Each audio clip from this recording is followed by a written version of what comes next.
Well, g'day from Australia. It's now the middle of winter, so the boat's well and truly in the shed, so no sailing now, but I put together over summer a few more tips and tricks about how to make sailing a Hobie a bit more pleasurable, and these are the tricks and tips that I didn't quite get to put up over summer. So this video is about installing a safety ladder, an anchor, how to deal with those jib lines. If you've got a jib, sometimes your lines get caught. Well, I'll show you how to deal with that. I'll show you a nice way to deal with the Mainsheet downhaul, how to improve the seat when you're sitting on your Hobie, how to change your riding rope, and the installation of an electric winch, which makes getting your boat up onto your trailer a whole lot easier. So settle back, relax, and hope you enjoy these new tips and tricks from Victor Warrior in the middle of winter in Australia. I'll catch you later, and have fun on your Hobie.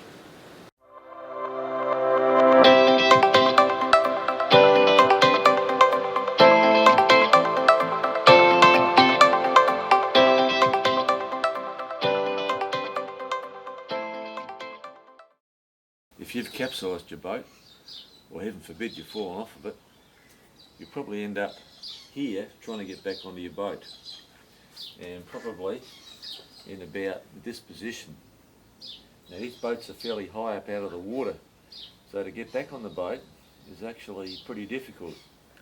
A mate of mine last year, who was trying to get back on his boat, was down here pulling himself up and he dislocated his shoulder.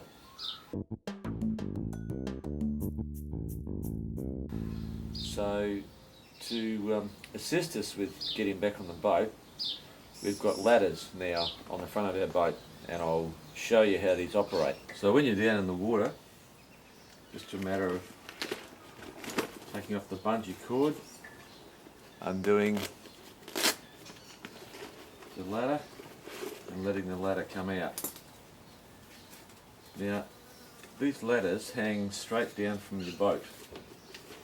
Now, trying to get up on that ladder is going to be fairly hard, because when you step on the bottom rung, the ladder is going to want to go under your boat. So, to stop that from happening, we've attached cords to the end of the ladder, and on the end of the rope we've got a clip. Now that clip goes around the front of your spreader bar, like that, on each side. So one clip there, and one clip here. I won't do that up. And once you've done that, that'll stop the ladder from going back under your boat. So if you haven't got a spreader bar, you can take this clip and just mount it in here.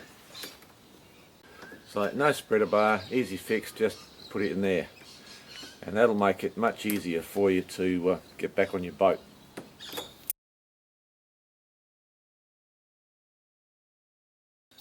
For those of you who have never capsized your boat in strong winds, you'll know that if you don't hang on to your boat pretty quick, your boat is going to float away from you. And last year that happened with me. I was tossed off the boat, and it was only my friend who came to the rescue to get me. If I'd been on my own, my boat would have drifted probably a couple of kilometres away from me, and I just would have been left stranded out in the water.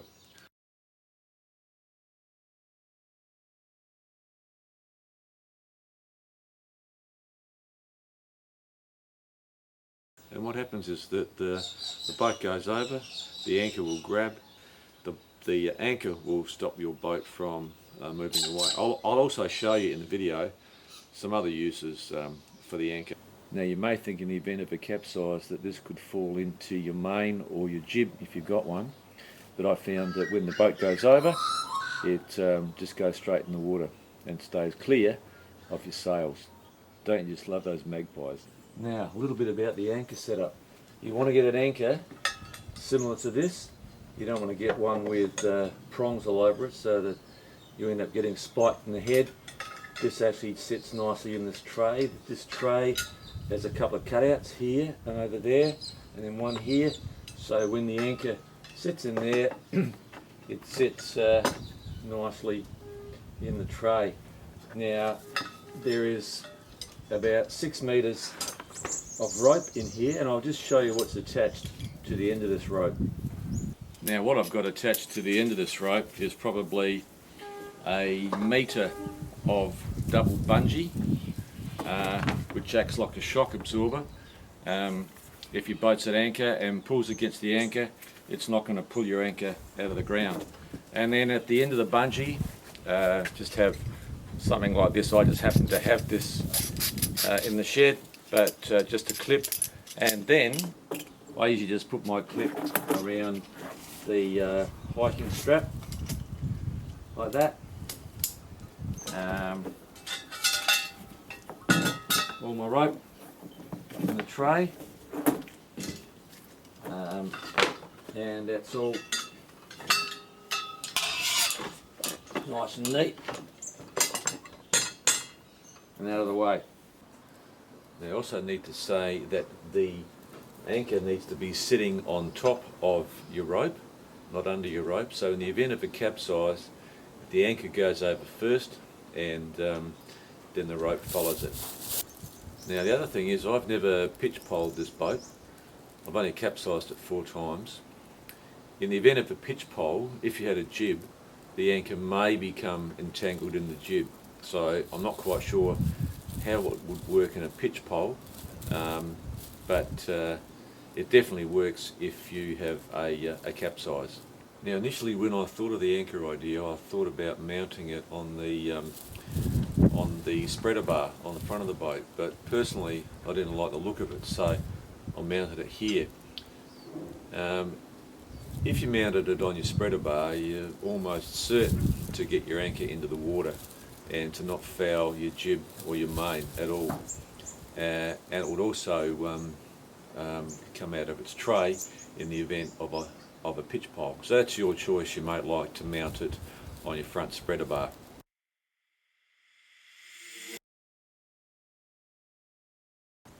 Now if you don't want to drag your boat up on the beach every time you're coming into the beach, and you want to keep it away from incoming swells if you're sailing in the ocean, if you've got an anchor, you can just drop your anchor to its full length and stretch the bungee and just leave it at the water's edge. On light wind days, I will often unclip the main, tie up the jib and just drop the anchor and let the boat drift. Now this saves me having to lift the boat at all. It's also useful at the end of the day to come in and just take out your anchor and leave your boat at the beach while you go and get your car and your trailer without fear of your boat drifting off into the sea. Having an anchor also means that on really light wind days you can just drop your anchor over the side, and as I often do if the wind has dropped, and have a bit of a rest on your boat and wait for the wind to pick up. Then pull it back onto the boat.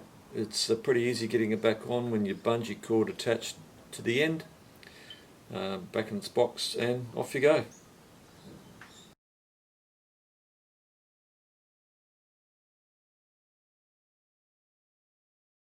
Now there's that jib rope. It's got stuck again. How often does that happen if you've got a jib?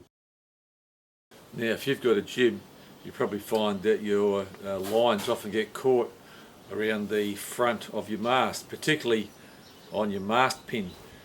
Now to overcome that problem, I've made this little cover which goes over the front of your mast. It's just a 75mm plastic pipe cut down the middle with some plastic mouldings up here to protect your fingers. I've just covered it in make-believe carbon fibre so it matches matches your mast. On the bottom of here you put 3 pieces of rubber cut so they can like that,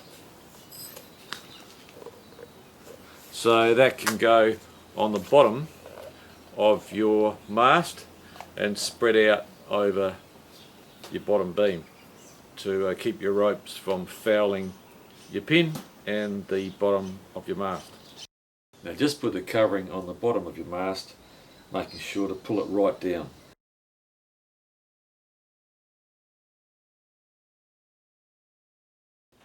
Now obviously you've got your pin that goes through there. My jib rope often would get caught on the pin.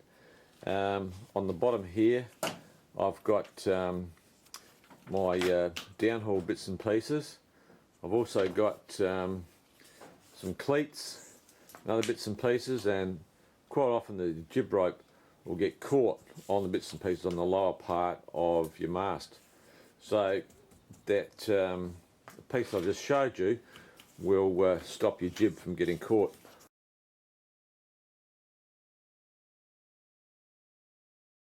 Now a little bit about the Mainsheet downhaul. The Mainsheet downhaul on the boat is, I think, a 2-to-1 system. It comes with that, and I've replaced mine with a 4-to-1. It just makes fine tuning easier. That is a lot of downhaul for strong winds and less for lighter winds. Now this is a closer look at the nice little 4-to-1 downhaul that I've got. This makes getting the right tension in the sail quite easy. Easy to pull down, easy to release. So it's just a nice little thing, not absolutely necessary, but nice to have.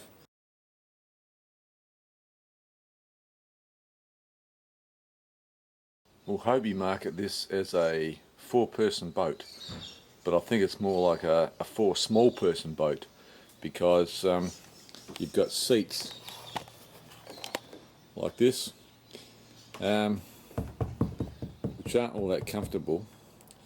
If you're going to be doing a lot of sailing, you want to have a comfortable seat. Now I've had this boat for 12 years and I've finally settled on the best mat, the most comfortable.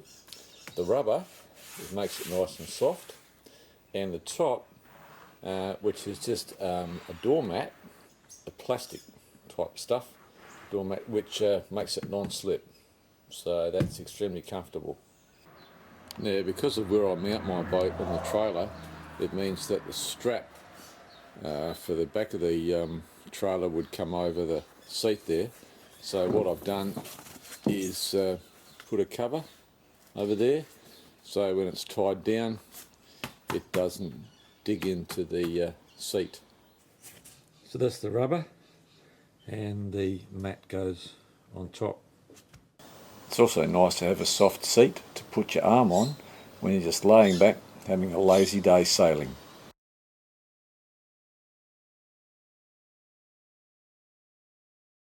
Now if you've ever capsized your boat, you've probably found that if you're of small build, that the righting rope is about in the right place. But if you're larger and weigh a bit more, you probably found that the righting rope is a bit too far forward. I always find that having my feet either side of that front beam and trying to get the boat up, I feel most unbalanced as the front of the boat tries to sink. Well, I'm going to show you a different way to mount your rope, and that's under your boat. Now as I'm going to show you under the boat, I'll show you an easy way to turn your boat over using the power of the wind. If for any reason you have to turn your boat over, i.e. the halyard has got stuck at the top of the mast or your sail is jammed, you can use the power of the wind to turn your boat over. Firstly turn your boat into the wind and pull down hard on your blocks, and then gradually turn your boat away from the wind until the hull just starts to lift up. Then you can go to your side stay, grab that and just gently roll your boat over. As it moves up, just reach under and grab the righting rope and gently lower it onto its side. Now while my boat's on its side, note where the righting rope is. It's actually under the boat. It's held under the boat and it's attached to the rear beam via a bungee rope with a quick release clip. This makes it readily available in the event of a capsize. Now I weigh 95 kilograms, and if I stand with my legs either side of the front beam, I feel that too much of my weight is forward. In the video clip, the first part is for smaller sailors who may need to use a longer length of rope for leverage. Obviously, if your boat is capsized in the water, you're going to be leaning out a lot further than I am here, but this is just to give you an idea of where to stand when righting your boat. The second part is for sailors like myself who need to stand further back on the boat away from the front beam and need less length of the riding rope.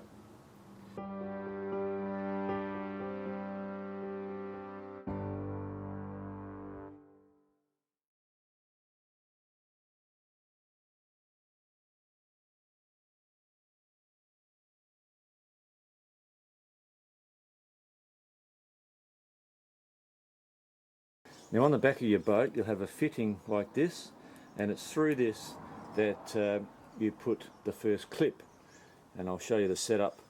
Now here's the clip we've just seen at the back of your boat. It's on this clip that you're going to attach your righting rope.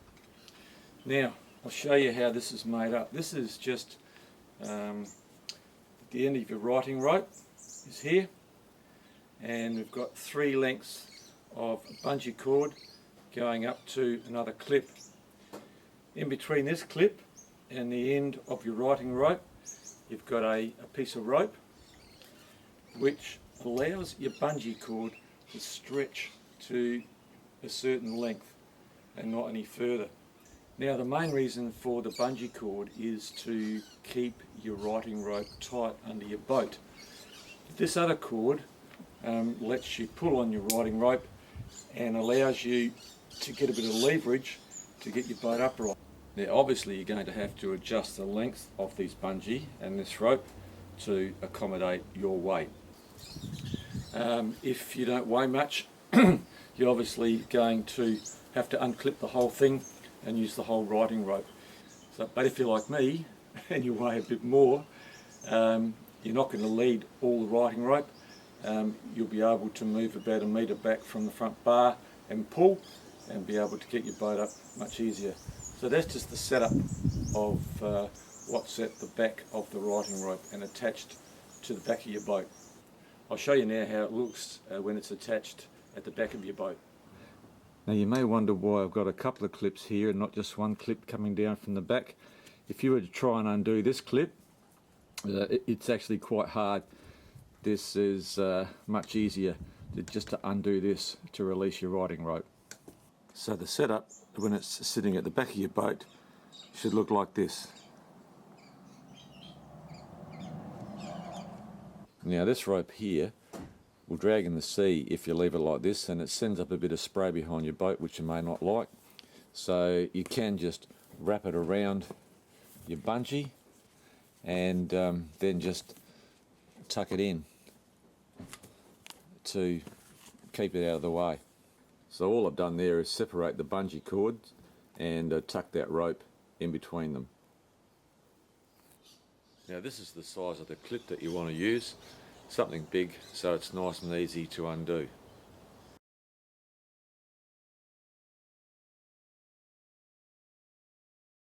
For those of you who might be thinking about a winch, this was a winch I got on eBay. It was fairly cheap, but it does the trick. You'll also notice that I've left my manual winch on there just in case I have a failure of the electric winch. Now if you go down the track of having a winch, I'd advise you to install a chain like I've got here, which just chains down to the bottom of my trailer. There is a turnbuckle here which I can adjust the tension of the chain, because after a while it will start to stretch, but this will stop your winch pole from bending. Now these winches are very strong, so trust me, without a bit of chain there your winch pole will bend, guaranteed. Now your winch will come with this bracket here, but you will need to buy a 90-degree galvanised bracket to attach it to your trailer store. Now if you're going to attach an electric winch, or if you've already got a winch on your boat, then you probably have already got some mechanism to pull your boat up onto your trailer. But what I do is put a piece of chain over the front bar, have that chain wrapped in plastic tubing so it doesn't hurt the bar, and then bring it around and combine it all with a shackle on the front.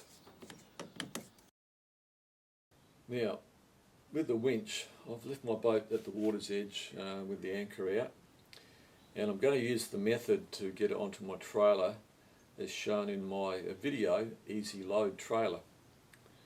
But this time I'm going to be using an electric winch. If you do get a winch, get one that comes with a remote which you can hang around your neck. That way you can easily guide the boat onto the trailer as it comes up out of the sand.